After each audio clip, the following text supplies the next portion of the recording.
This podcast is for informational purposes only.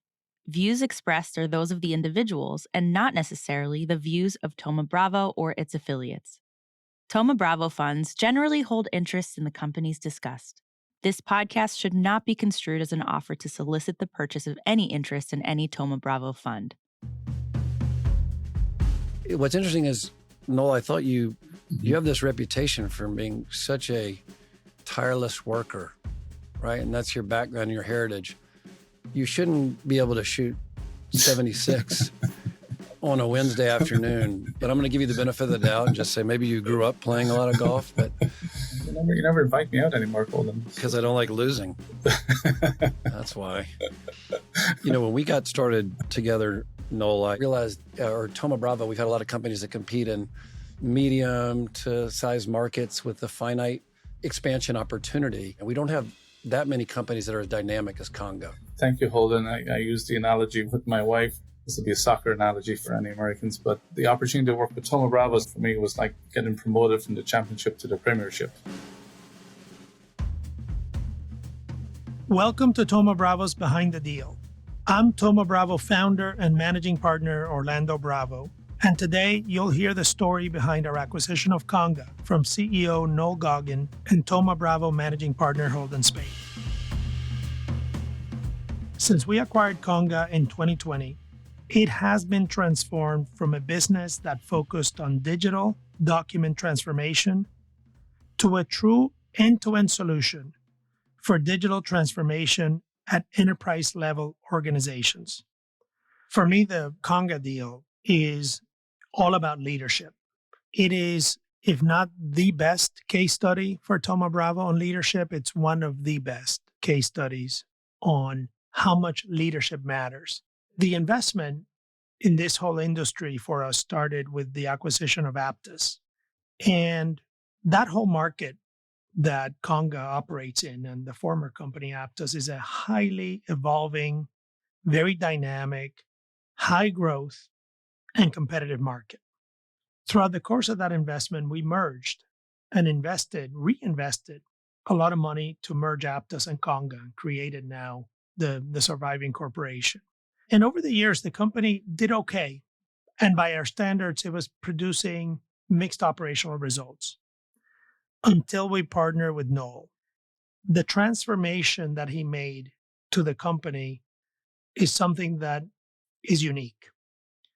And it's a transformation that cut across all important areas of a business. It's a cultural transformation. It's a transformation around the strategy of the business. It's a transformation around the product and the use case of the business, all while delivering exceptional and outstanding operating results. It's one of those case studies that shows you what we believe in, which is you can be both the most innovative company as well as the best run company. It's not like you have to sacrifice one for the other. And actually, the two of those principles go really well in hand.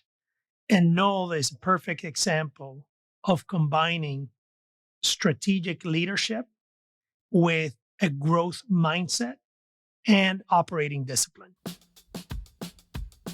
So let's hear first from Holden Spaht to tell you more of the story behind this deal, followed by his conversation with Conga CEO Noel Goggin. My name is Holden Spaht. I'm a managing partner. I've been with Thoma Bravo since 2005, so going on 18 years at this point. Commercial operations transformation, which is what I think originally Conga's mission or market was, is really meant to describe all the things that happened when a company is generating revenue, right? A document or a PO needs to be generated. You need to negotiate that deal. You need to price the deal. You need to configure it, quote it, sign it. Then over time, you need to renew it and expand all the things that go into generating revenue for a company. That's what Conga is really the leader in automating. So one great customer to talk about would probably be GE Healthcare. So GE Healthcare, $18 billion of revenue, big global business selling mainly medical technology and medical devices. And before Conga, I think they used 18 different systems to produce a quote. If the more complicated a sale is and the more products it involves, the longer it can take companies to generate, especially when you have to do it manually. So they have people all over the world generating quotes in different ways. It's taking a long time. So Conga, when they came to Conga, we've actually consolidated those 18 different systems into one system. And that happens a lot because the larger you get, you make acquisitions, maybe you don't fully integrate the ERP system. It takes a lot to integrate all the systems, and to do a full front-to-back systems implementation is costly. It takes time, although it's generally a very ROI-enhancing thing for a company. I mean, they had 18 different products generating quotes for their salespeople. And as you know, if the longer a quote takes, sometimes if a quote takes 45 days, your deal is basically dead. I mean, the customer's not going to sit around and wait. So what we call CPQ, configure price quote system, Conga is the leader at that. And we've taken out a lot of costs and generated a lot of value for GE Healthcare.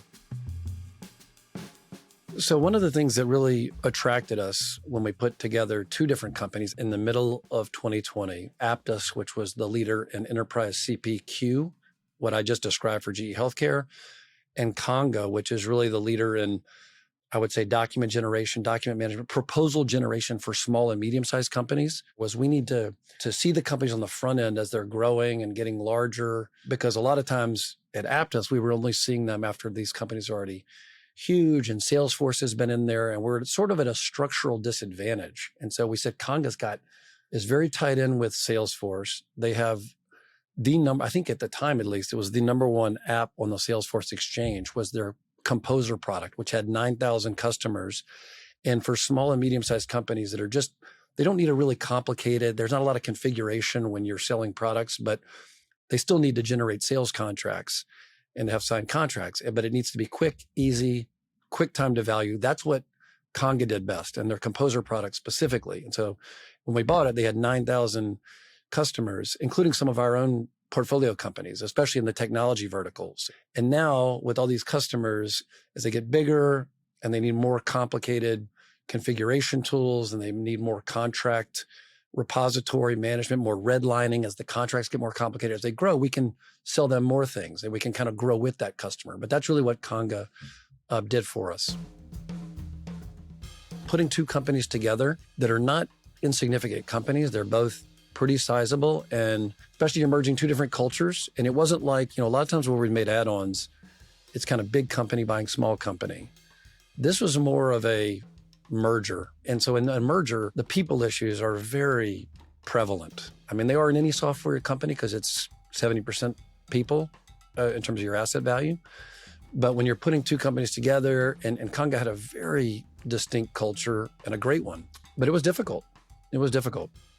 Of course, both businesses were decelerating a bit. I mean, just like every business in February, March of 2020. So that was also stressful. We were seeing a lot of attrition. I give people credit. It was complex, and we were doing it all remotely with people in different places, but we just weren't making enough progress. And it finally dawned on us that we had met somebody not that long before this. Actually, we closed another deal called Instructure, which was a learning management system company to take private in March of 2020. So another one done during COVID.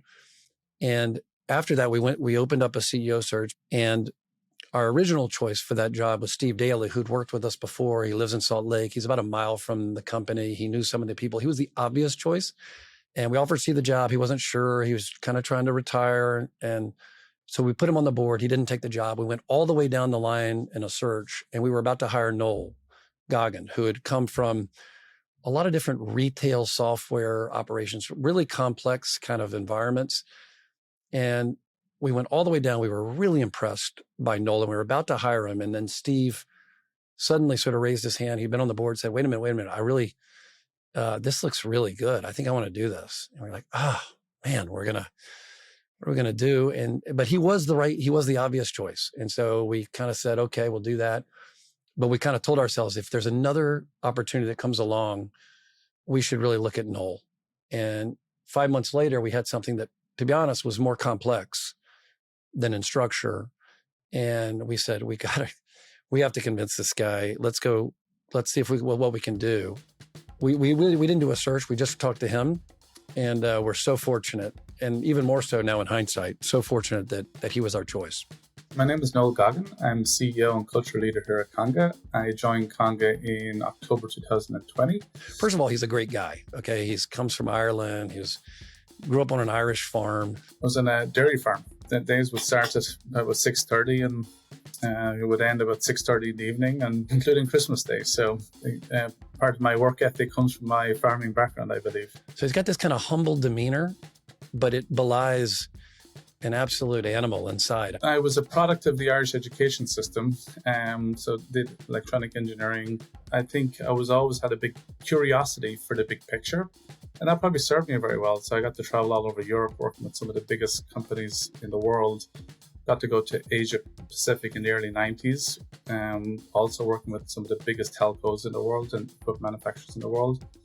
And that, I would say, really set me on my course to being probably a lifelong learner. I'm a very curious person. I like to understand how things work. And I've always been in, I would say, global enterprise software all my career. So that probably set me on my way before I moved to the States. He's always open to better ideas, even if they're not his. He doesn't need to claim those ideas. Also allowed him, for a company that, to be honest, when we hired him, was not performing very well. He went and hired a world-class team.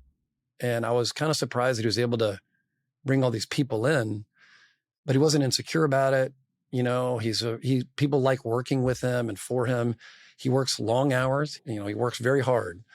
But I was really amazed at how he was able to build this team when the company's performance would have said, you probably can't get all those people.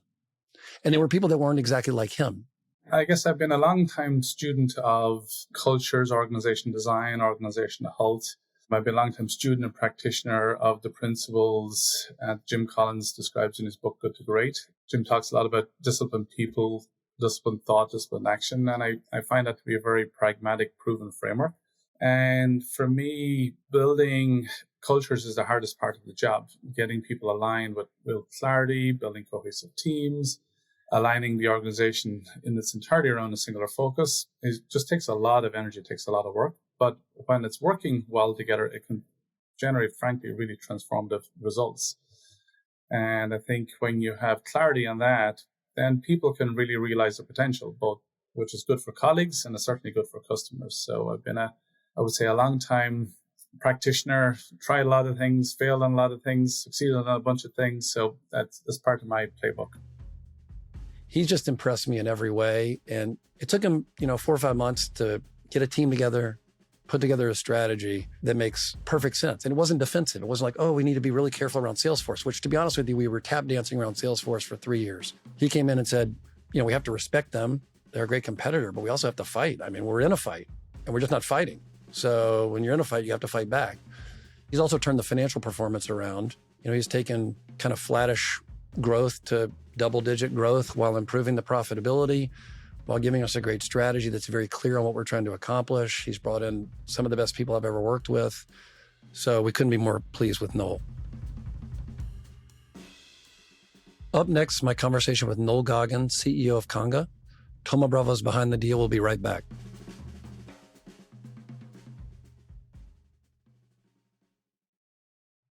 Welcome back to Thoma Bravo's Behind the Deal. Here's my conversation with Noel Goggin, CEO of Conga. Hey, Holden. Oh, boy. We're back. Oh, boy. Noel, when we first connected, myself and you, what were your impressions of Thoma Bravo? I would say I was very impressed with the fact that the team is such a small team.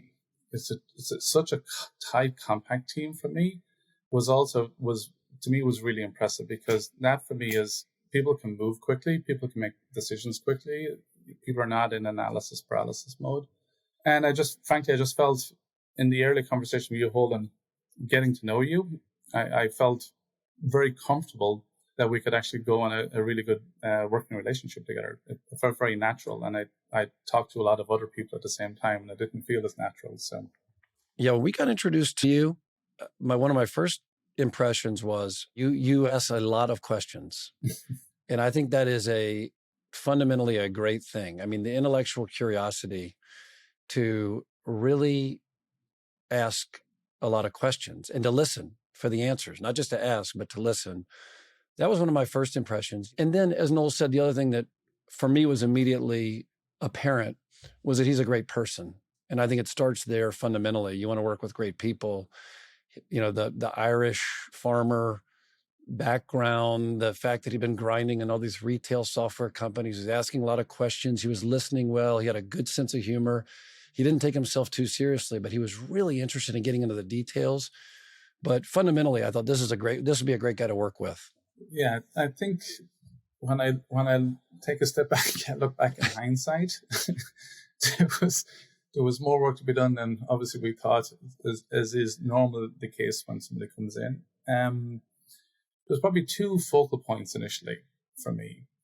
And there was also a bit of I think the team was really a bit overwhelmed. There was so much work to do on so many fronts. So part of it was kind of getting a structure in place and getting, frankly, what we said was kind of solidify the core, getting the basics, getting the foundation solid. And once we got the foundation solid, then we could start contemplating more ambition and kind of how do we grow the business again.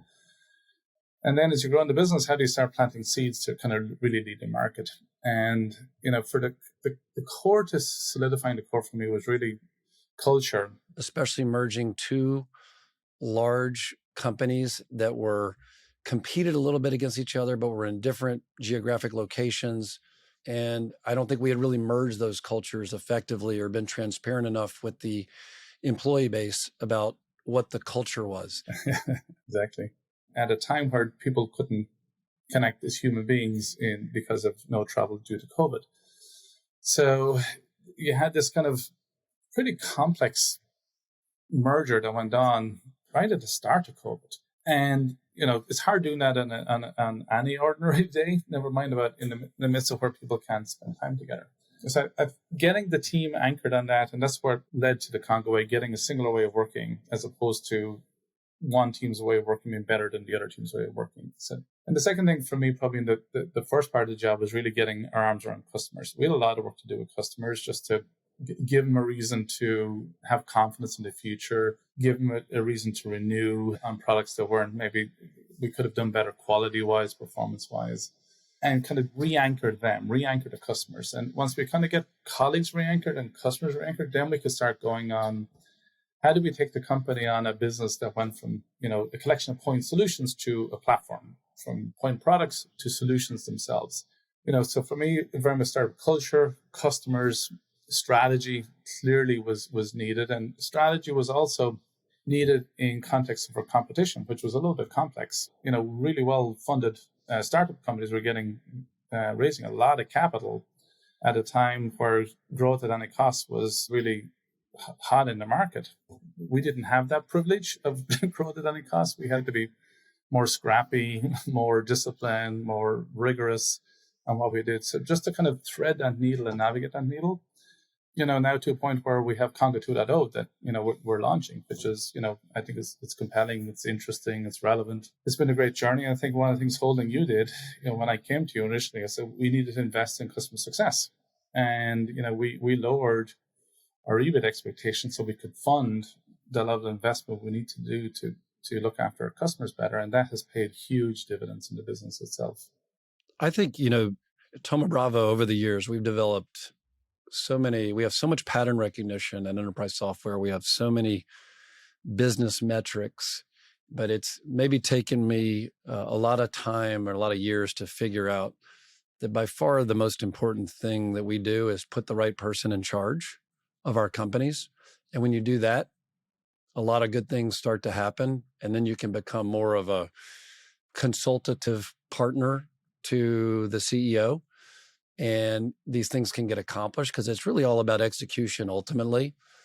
And this was a very complex situation, industry, company, and so for a while, once you develop the trust in somebody, and again, it doesn't hurt that I like hanging out with you. I like talking to you, but I'm really just I view myself as your thought partner in this journey. And this company in particular has probably required more strategic thought just to navigate a complex industry, a complex product portfolio. And then once you start to see, and we have started to see the results from the work, this was one of our first full years under your ownership, and we're achieving our numbers, we're growing again. Our renewal rate is in the 90s, not just our retention rate, but our renewal rate, which we had some real customer issues that needed to be addressed. And so to see that this quickly is something we didn't expect. And so it just shows you that we know the company's moving in the right direction. We know we have the right leader. We know we have a great team. So our job is to continue pushing, coaching, but really is to support Noel. You deserve the benefit of the doubt as regards investment and where we're going as a company. And so I just appreciate that we're in the mode now where we're trying to position the company for success for the next 5 to 10 years. We've stabilized the core. We've returned the company to great metrics. And so now, Noel, I feel like we're just, you have earned the benefit of the doubt from Thoma Bravo. Thank you, Holden. And I think, I would say, I use the analogy with my wife. This would be a soccer analogy for any Americans, but the opportunity to work with Thoma Bravo for me was like getting promoted from the championship to the premiership. So I think the fact that Thoma Bravo is close to the business, I would say when we started, a lot of discussions were very, I would say, operational. But now I think we've got a really nice balance of discussions that are on both operational and strategic topics. And that for me is, as a leader, I always use the analogy, leadership is about playing chess. We always have to be looking at multiple moves ahead.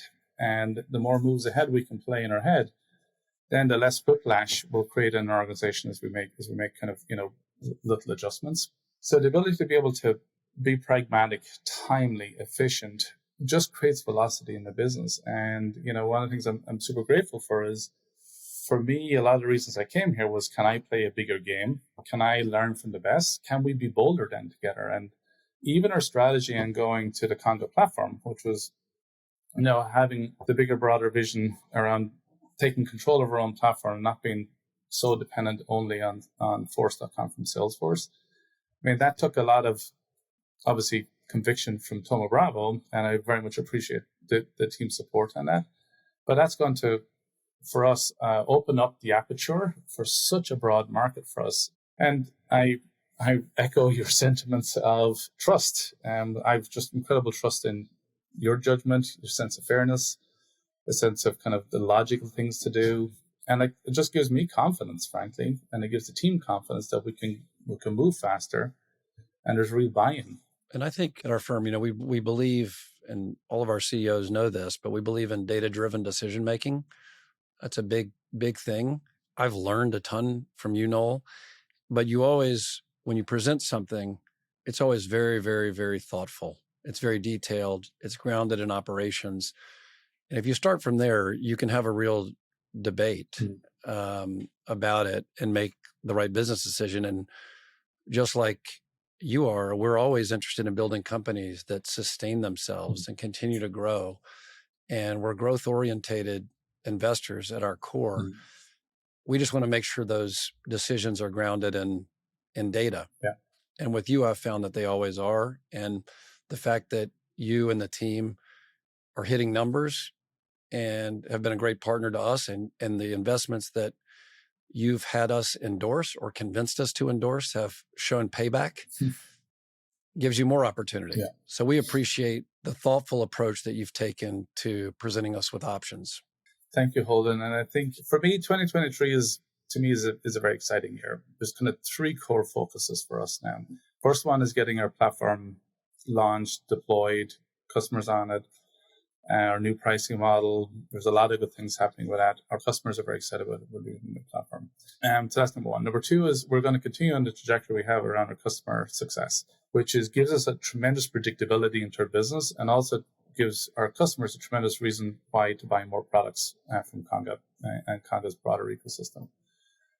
And the third thing then for Conga is we really are lucky, I would say, to have a profitable growth profile as a company. The discipline we have in terms of the allocation of capital, the spend of capital against things that are showing returns is really important. We feel very strongly this year that our continued momentum we're building on the go-to-market side, our ability to build pipe, prosecute deals, increase win rates, go more up market, increase our average deal size, is all coming at a time when much of our competition are taking a step back. They're doing pretty significant reductions in forces. Many of them need additional capital to continue the ability to run their operations. And we feel this year is an exciting year as we go into 2024, that Conga has the potential now to continue to gain momentum. Our flywheel move faster, and it'll afford opportunities for us to do very interesting acquisitions, I think, in the latter half of this year going into next year as well. So those are probably three things I think for me that will be very key to setting up 2024. When we got started together, Noel, I thought of our company as a series of products and markets is kind of how I viewed it. There's contract lifecycle management. We help companies configure and price and quote their products. We help companies with their e-commerce solutions, and we have competitors in all these different spaces. And what you and the team you brought in have really helped me understand, I think, is that there's a much bigger game here in the revenue operations lifecycle. I mean, that we should do all of that and own that. And you set us on a strategic journey over the next however many years, because it's a huge market and we're barely scratching the surface today. But when you think of what's more important for a company than generating revenue, growing revenue, expanding revenue, facilitating revenue, pricing their, and so that when the light bulb finally went off for me, when you and your team presented that to us, I realized this journey is we're just getting started. And that's the most exciting thing for me is we normally, or Thoma Bravo, we've had a lot of companies that compete in medium to size markets with the finite market expansion opportunity. And we don't have that many companies that are as dynamic as Conga. Holden, thanks for the faith and confidence and the trust. And I look forward to the next chapter of our journey together. Thank you. Thanks for listening to my conversation with Noel Goggin. If you want to learn more about the work that he and Conga are doing to transform operations for clients all over the world, you can head to conga.com. Stay tuned for more stories behind the deal on our next episode. I'm Holden Spaht. Thanks again for listening. Thoma Bravo's Behind the Deal is produced by Thoma Bravo in partnership with Pod People. Stay tuned for more stories behind the deal. I'm Orlando Bravo. Thanks for listening.